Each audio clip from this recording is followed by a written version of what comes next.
Operation സിന്ദൂറിൽ India അടിച്ചു നിലംപരിശാക്കിയ ശേഷം ജെയ്ഷെ മുഹമ്മദ് തലപൊക്കാനാകാതെ ഉഴറുകയായിരുന്നു. പാകിസ്ഥാനിലെ ബഹാവൽപൂരിൽ മർക്കസ് സുബാനള്ളയിലെ ആസ്ഥാനം ഇന്ത്യയുടെ വ്യോമാക്രമണത്തിൽ തകർന്നു തരിപ്പണമായെന്ന് മാത്രമല്ല, ജെയ്ഷെ മുഹമ്മദ് തലവൻ മസൂദ് അസറിന്റെ നിരവധി കുടുംബാംഗങ്ങളും കൊല്ലപ്പെട്ടിരുന്നു. മസൂദ് അസർ ഇപ്പോൾ അഫ്ഗാനിസ്ഥാനിൽ ഒളിച്ചിരിക്കുകയാണെന്ന് സ്ഥിരീകരിക്കാത്ത റിപ്പോർട്ടുകൾ ഇങ്ങനെയാണ് പുറത്തുവരുന്നത്.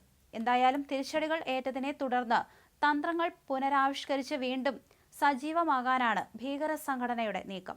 ഇതിന്റെ ഭാഗമായി തങ്ങളുടെ ആദ്യ വനിതാ വിഭാഗമായ ജമാഅത്ത് ഉൽ മുമിനാത്ത് രൂപീകരിച്ചതായി ജെയ്ഷെ മുഹമ്മദ് ഒക്ടോബർ ആദ്യം പ്രഖ്യാപിച്ചിരുന്നു. വനിതാ വിഭാഗത്തിന്റെ നേതൃത്വം മസൂദ് അസറിന്റെ സഹോദരി സാദിയ അസറിനാണ്. ജെയ്ഷെ മുഹമ്മദ് തങ്ങളുടെ വനിതാ വിഭാഗമായ ജമാഅത്ത് ഉൽ മുമിനാത്തിലേക്ക് റിക്രൂട്ട്മെന്റ് ശക്തമാക്കിയെന്നാണ് ഒടുവിലത്തെ റിപ്പോർട്ട്. ഇതിന്റെ ഭാഗമായി പ്രതിദിനം 40 മിനിറ്റ് ദൈർഘ്യമുള്ള തുഫക് അൽ മുമിനാത്ത് എന്ന പേരിൽ ഒരു ഓൺലൈൻ കോഴ്സ് ആരംഭിക്കുന്നതായി അന്താരാഷ്ട്ര മാധ്യമങ്ങൾ റിപ്പോർട്ട് ചെയ്യുന്നു. നവംബർ 8 മുതൽ ആരംഭിക്കുന്ന ഈ കോഴ്സിലൂടെ സ്ത്രീകളെ സംഘടനയിലേക്ക് ആകർഷിക്കാനും പരിശീലനം നൽകാനും ലക്ഷ്യമിടുന്നു.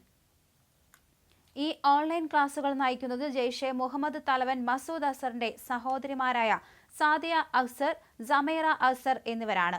കൂടാതെ പുൽവാമ ഭീകരാക്രമണ കേസിൽ പ്രതി ചേർക്കപ്പെട്ട ഉമർ ഫാറൂഖിന്റെ ഭാര്യ അഫ്രീന ഫാറൂഖും ക്ലാസ് എടുക്കുമെന്നാണ് സൂചന. കോഴ്സിൽ ചേരാൻ 500 രൂപ മുൻകൂറായി അടയ്ക്കണം. ഐസിസ്, ഹമാസ്, LTTE തുടങ്ങിയ സംഘടനകളെ മാതൃകയാക്കി ഒരു വനിതാ സേനയെ കെട്ടിപ്പടുക്കുക എന്നതാണ് ജെയ്ഷെയുടെ ലക്ഷ്യമെന്ന് റിപ്പോർട്ടുകൾ സൂചിപ്പിക്കുന്നു. ചാവേർ ആക്രമണങ്ങൾ ഉൾപ്പെടെയുള്ള സായുധ പ്രവർത്തനങ്ങൾക്കായി സ്ത്രീകളെ ഉപയോഗിക്കാനും സാധ്യതയുണ്ട്. പരമ്പരാഗതമായി സായുധ പ്രവർത്തനങ്ങളിൽ സ്ത്രീകളെ ഏർപ്പെടുത്തുന്നതിനോട് വിമുഖത കാണിച്ചിരുന്ന സംഘടനയാണ് ജെയ്ഷെ മുഹമ്മദ്. എന്നാൽ പഹൽഗാം ഭീകരാക്രമണത്തിനും ഓപ്പറേഷൻ സിന്ദൂറിനും ശേഷം സുരക്ഷാ പരിശോധനകളിൽ നിന്നും രക്ഷപ്പെടാനും പ്രചരണ പ്രവർത്തനങ്ങൾക്കും വനിതാ അംഗങ്ങളെ ഉപയോഗിക്കുന്നതിന്റെ പ്രാധാന്യം തിരിച്ചറിഞ്ഞതായിട്ടാണ് വിലയിരുത്തൽ. ബിഹാവൽപൂർ, കറാച്ചി, മുസഫറാബാദ് തുടങ്ങിയ പ്രദേശങ്ങളിലെ സാമ്പത്തികമായി പിന്നോക്കം നിൽക്കുന്ന സ്ത്രീകളെയും ഭീകര കമാൻഡർമാരുടെ ഭാര്യമാരെയും ലക്ഷ്യമിട്ടാണ് റിക്രൂട്ട്മെന്റ് ശ്രമങ്ങൾ നടക്കുന്നത്. ഈ നീക്കം അന്താരാഷ്ട്ര തലത്തിൽ ആശങ്ക സൃഷ്ടിച്ചിട്ടുണ്ട്. ഇക്കഴിഞ്ഞ മെയ് 7-ന് പാക് പഞ്ചാബ് പ്രവിശ്യയിൽ 100 കിലോമീറ്റർ ഉള്ളിൽ കടന്നാണ് ബഹാവൽപൂരിൽ ഇന്ത്യൻ സേന കടന്നാക്രമിച്ചത്.